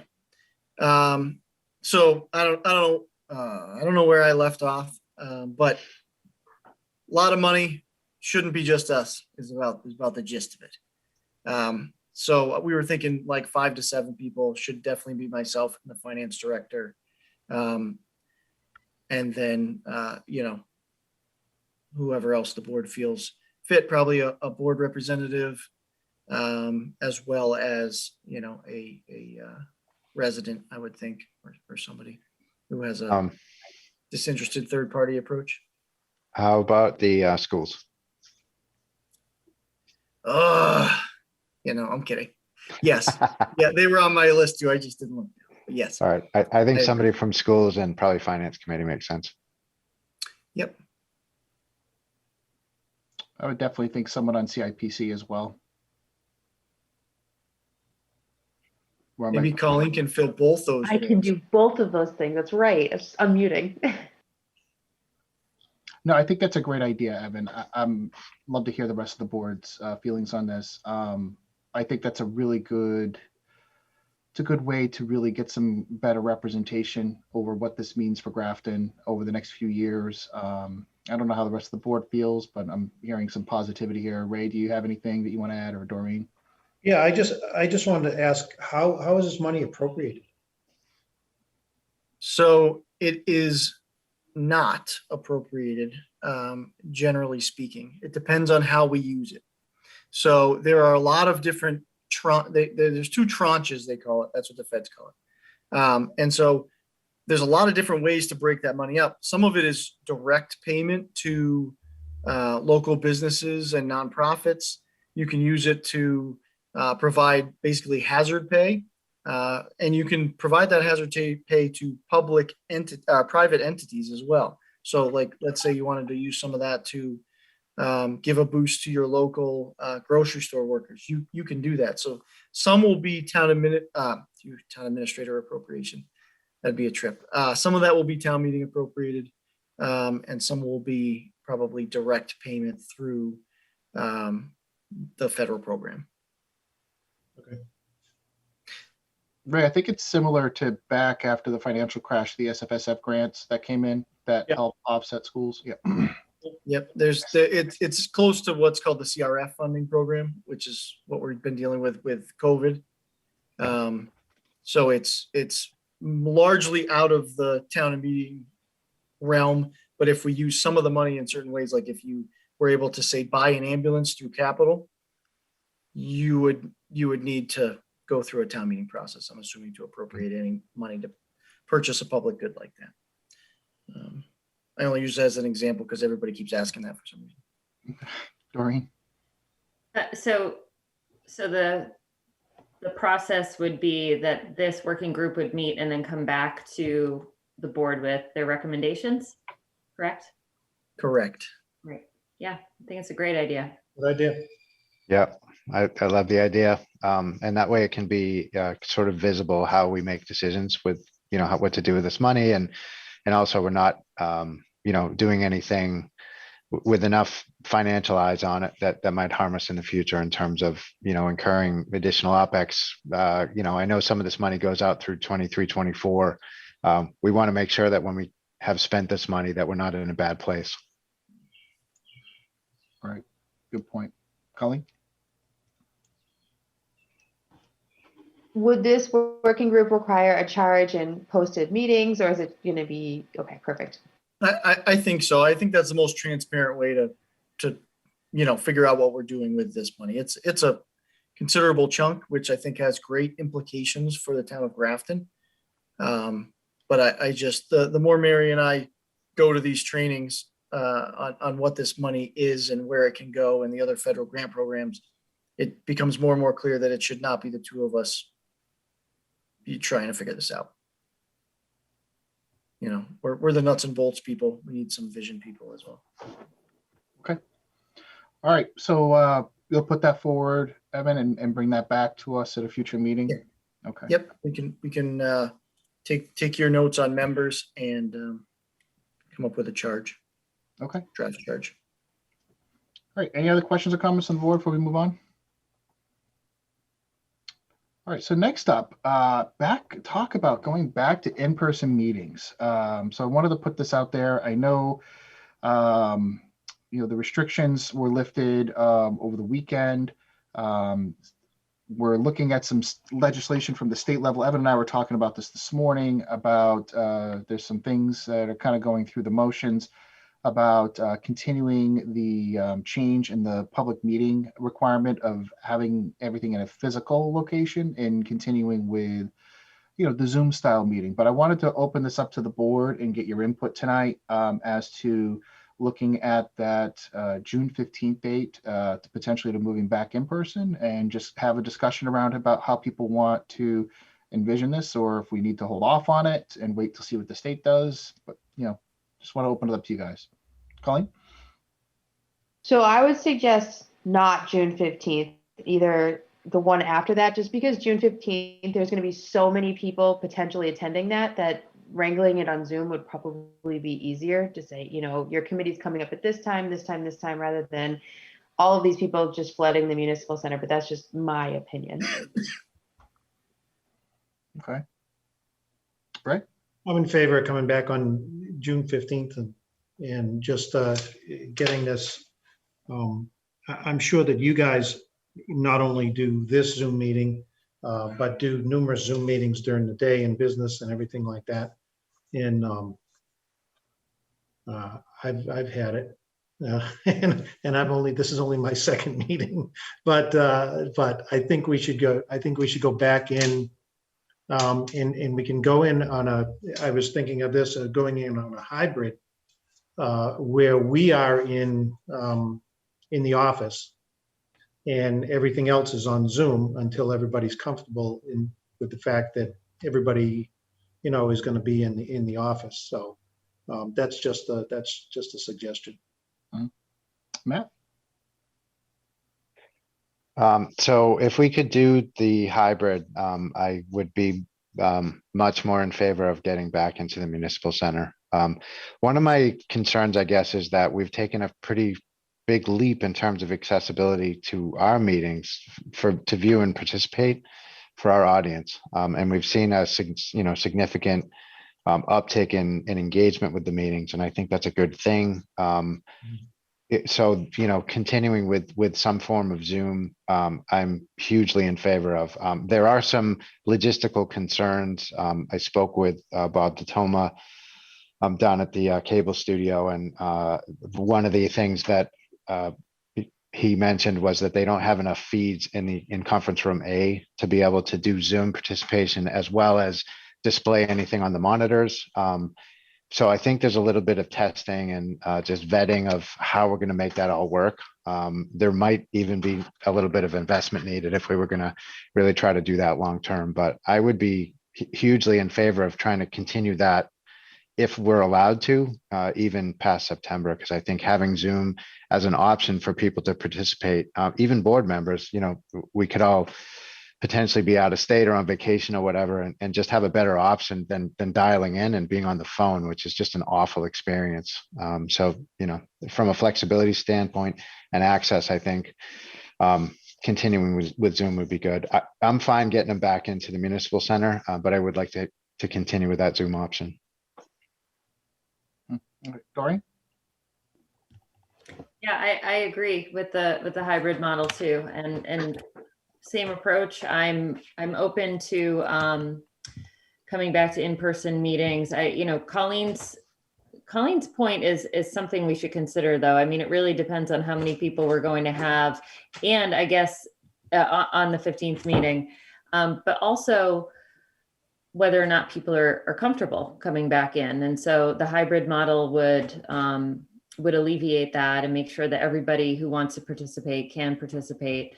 So I'd be willing to go back on the 15th. I think the sooner the better, but I also want to make sure that our public has the accessibility they want. And if they're not comfortable coming in and they want to access the meetings, we're sort of at these crossroads now where, as much as we've all complained about Zoom, Matt brought up the point of vacations, being out of state, or just for the public in particular to have access to these meetings through Zoom.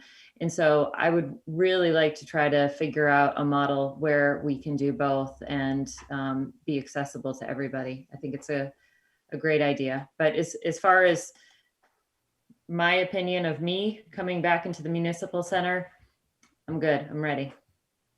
All right. Evan? Yeah, the only thing I want to raise is, are we going to, will it be at the discretion of each individual other board, whether they want to meet in person or not? And remote participation is something to consider as well, because only conference room A will be able to do that, at least in the short term. F has no ability to do it, and I think would take a considerable leap in technology to make be available for this remote participation. So beyond just the board, what are we thinking we should be doing for the rest of these committees? Go ahead, Colleen. So I don't think hybrid's going to be available instantaneously. I think it's going to take even probably all summer to get us to the point of where we're all envisioning it to be, with the investment of technology and just trial and error, basically. But I do want to try to maximize the use of remote as much as we can while we can. And I know that if we could do it this summer, it would be great for smaller committees like CIPC. We did really well this year on Zoom, and historically we would have quorum issues when we were meeting in person.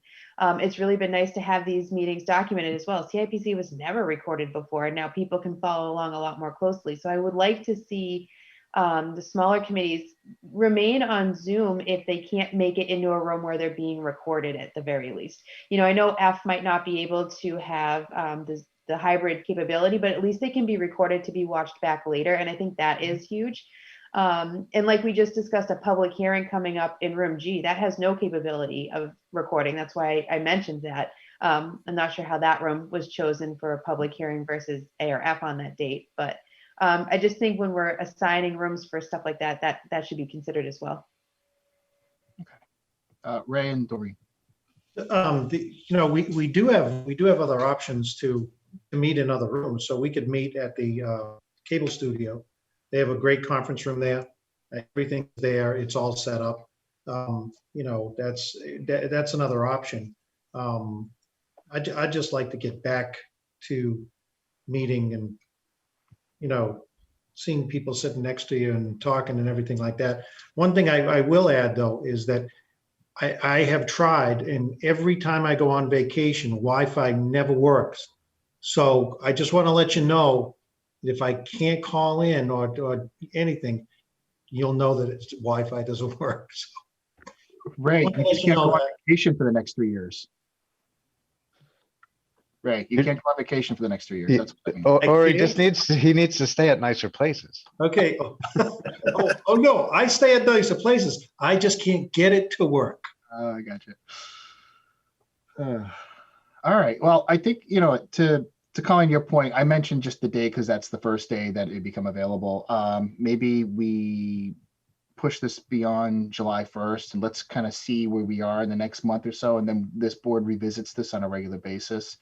If a hybrid model begins to work, or let's say the state before the 15th extends the legislation, if they don't, then we're stuck coming back on the 15th. So we have to keep an eye on it and see where everything is. Evan, am I still correct in that? That's not been finalized yet? Yes. So right now, the 15th is the expiration date of Executive Order number 1, or that's the date it gets rescinded, which would therefore change any of the things that they've put in place for open meeting law relief goes away on that date. There is a bill moving through the legislature right now called S2452, which seeks to extend the open meeting law remote participation criteria, as well as outdoor dining and the No Surprises Act, which is basically about COVID finance billing from if you have to go to the hospital. So it's all in one for whatever reason, but so that's moving right now. Today was the last day for public input.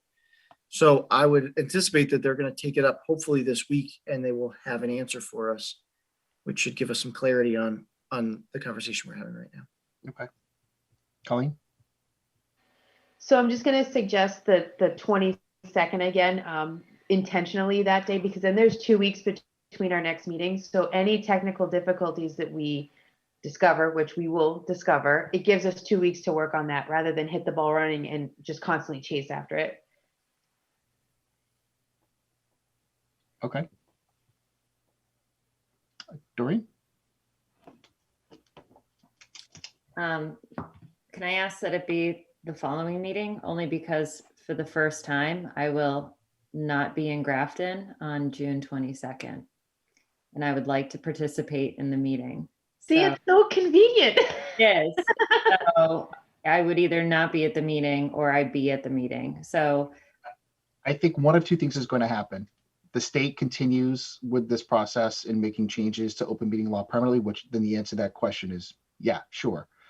If not, the only remote you can have, I think up to one, or I think, I forget if there's a limit of how many people can remotely participate during, and we would have to look into that like we did, I think pre-COVID. I think Donna was traveling and she tried to dial in, and I remember it was very difficult. And we kept losing her connection, if you recall.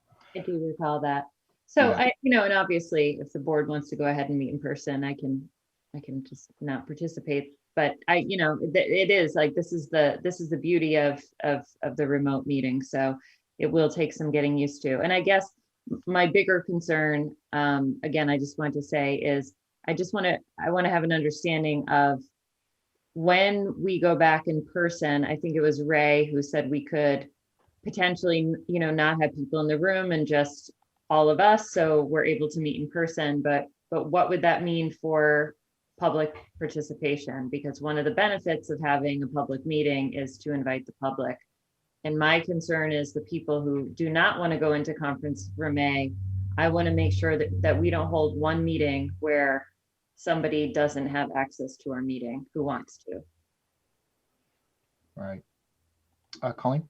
So one of the suggestions Mr. Tatoma had would be we would set William up in, like, say, his office, and he would be Zooming from a different part of the municipal building, so there wouldn't be that feedback. Again, but that would be a trial and error. And just to say, I'm supportive of going back in July, because if I was in your shoes and I had to miss a meeting, I'd be upset. So I'll miss a meeting for you if you'd like. I'd be in support of the early July. I definitely want to get back, but I feel like we have some things we need to work through. And I'd like to give the cable studio a little bit of a heads up that we really want to push for this hybrid option and give them a little bit of time to kind of work through the logistics of that. Evan, if I'm not mistaken, I think some of that federal money that's set aside is also to look at the type of investments for this type of technology as well, correct? Yeah, it's a little unclear, but it does appear that this would be an allowable use. So that might be something we can look at. The other thing I was thinking is I think first things first is getting A up and running so that you can have remote participation at your meeting. I think the secondary conversation is, how do we bring that remote participation to other boards and committees that may want to meet? Let's say they want to meet in G. Can't you just go there with a laptop and a webcam? And how does that work? I think that's the longer conversation. But I think if we can give Mr. Tatoma kind of a time frame to shoot for, he can work with Will and I and Mr. Berger in the Municipal Center and see if we can get A configured in the time frame that you want, and then kind of have a more robust dialogue about how do we expand this out from there. Yeah, how do you roll it out to the other committees? And again, there's going to have to be a whole procedure book written for these committees and boards. As new people come on, there's going to have to be some instruction about how they facilitate this. You'd be amazed. There's more logistics than just getting the tech to work. It's how do you explain it and how do you demonstrate that when someone is running the meeting and setting it up, and on how to do it appropriately. So yeah, what I ran into before, because I was doing in-person meetings with, I had a 1080p webcam, and I would then use a conference phone for feedback for the select board, and that's how I bridged it into Zoom, which worked. But the problem is that we now created 2 recordings. So how do you deal with having 2 recordings of the same meeting? Because if you're watching it from what was recorded by the cable studio, you can't hear the audio from the person. That it requires more collaboration of the technology to get it all into one spot. yeah, great. So that's all. Okay. I'm sure it can be done. Mr. Tatoma will be all over it. So I'm going to add this to our agendas going forward, just as a discussion point for the board. all right, for the foreseeable future. That way we have this on here, and as developments come up, we have a place to at least discuss it. Does that work for everybody? And as we start developing everything and get it into a working model, to your point, maybe we don't go back to in-person until July or whatever, that date might be, but we'll leave it open-ended as long as they can extend the, as long as they extend the provisions that allow us to meet remotely. Evan? I did forget to mention one thing, that the current extension that's going to be before the legislature in that Senate bill extends the open meeting law changes until September 21st. So it's not an indefinite, it's not indefinite and in its current form. That doesn't mean that they don't have some other plan to do this, but that's all we would get. Okay. Colleen? So just to circle back for the other committees, do we need to set a policy for as long as this legislation is available that we want them to do it a certain way? Or do we want to leave it up to every single committee? And is that going to be a burden on staff to know who they have to set a Zoom up for, who they have to get a room for, you know what I mean? How do we just make it as simple as possible? I don't know how I feel about telling another committee about how they're going to run their business. I have a hard time with that. I think that we can handle the logistics in-house. People are pretty used to reaching out to Joanne to help set up meetings.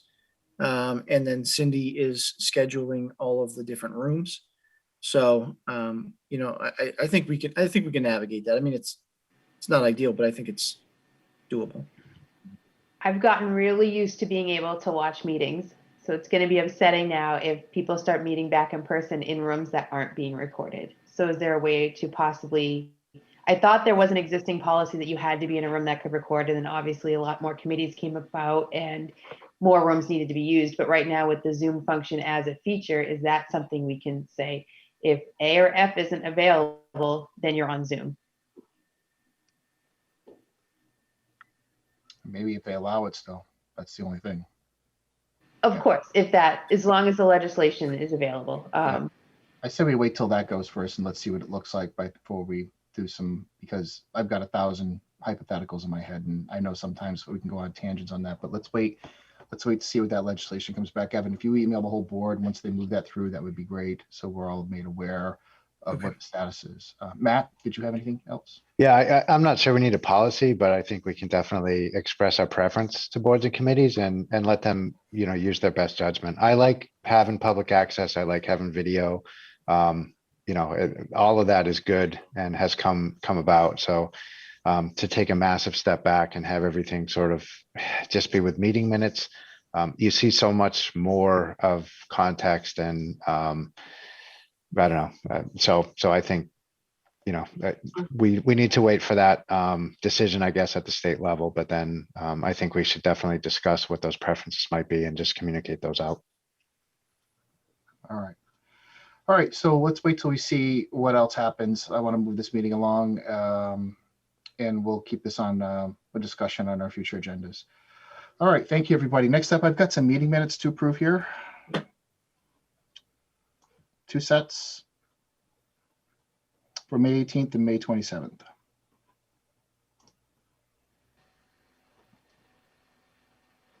And do I have a motion? I make a motion, we approve the meeting minutes of May 18 and what's the other one? 27th. May 27th, 2021, as presented. Second. Motion made and seconded. Any discussion on the motion? Seeing none, all those by roll call, please. Mr. Fazio? Fazio, aye. Mr. Mead? I will abstain because I was not at the May 18th meeting. Okay. Mr. Often? Often aye. Ms. Roy? Roy, aye. Carlson, I declare the motion carried 4-0-1 with 1 abstention. Thank you. All right. I think that wraps up our meeting. Just to remind everyone, town meeting is this Saturday at 11 a.m. at the Grafton High School Athletic Field. Please give yourself enough time to arrive and get pre-checked in with with the election workers and find a seat. I would just ask that people dress for the weather. If it's going to be really sunny, please bring whatever, appropriate shade you can have. Keep yourself out of the sun.